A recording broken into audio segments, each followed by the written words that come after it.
Wa alaika assalam. Bismillah mana.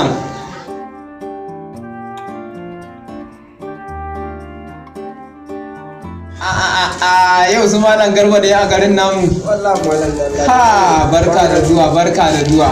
Barka da zuwa, yau muna da manyan baki a garin namu. Barka da zuwa. Kwana biyu malam. Madalla sande. An wani lafiya? Ya gida? Ya harkoki kuma? Ya hanya? Ya kokari?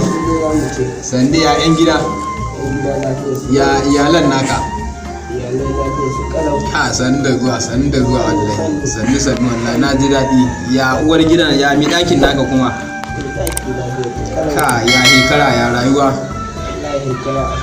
Ka to sannu ubangiji Allah ya ƙara mana lafiya malam Garba. Allah ya ƙara mana. Wallahi damana alhamdulillah damana ta yi kyau wallahi. Damana ta yi kyau, yanzu ma ai ba a jima ba da gama ruwa. Aƙalla wannan ruwan an kai tun daga karfe 12 da aka fara, mu ne ana yin ruwa har karfe 3. Wallahi da mana kuma alhamdulillah muna fama da wannan yadda ruwa ka kuma Allah ya kai da mu ta kasance mana abubuwa don su ne kolewa suke da Assalamu alaikum. Baba, ina wuni? An zo lafiya ba ko aka yi? wallahi ba Sannun ka ba sannun ka ba. Sannun da zuwa. Sannun da zuwa. wai abokina ka gane wannan yaron ba? ya za a yi gane dai da shekaru da dama rabona da wanda yake Na koma ne dan wajena. wai na koma yaro da na bari dan kankani haka biyu ba shekara 8 Wallahi shi ne dai kaga dai ga hidin girma ya zo. to na koma kame aure ko wannan yaro Na ya zan uwa na koma aure yaron da ko murya kana ji bata fahe ba, ina zan mihi aure? Ai yaro ne, gaskiya ne yaro ne. To dalilin da yasa kenan ba bai min aure ba, murya ta bata fashe ba, za ta fashe. Za ta fashe. Assalamu alaikum. Ga abincin nan.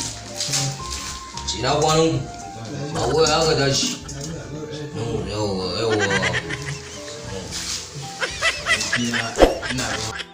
Ina ga ka jara mun fanda. Wannan ɗan magana da kai akan na komo ba mai fi aure. Ta ce maka muryar ma bata fahe ba, yanzu ga hidin gurin ya zo ana jin da ya gaida mutum da ya.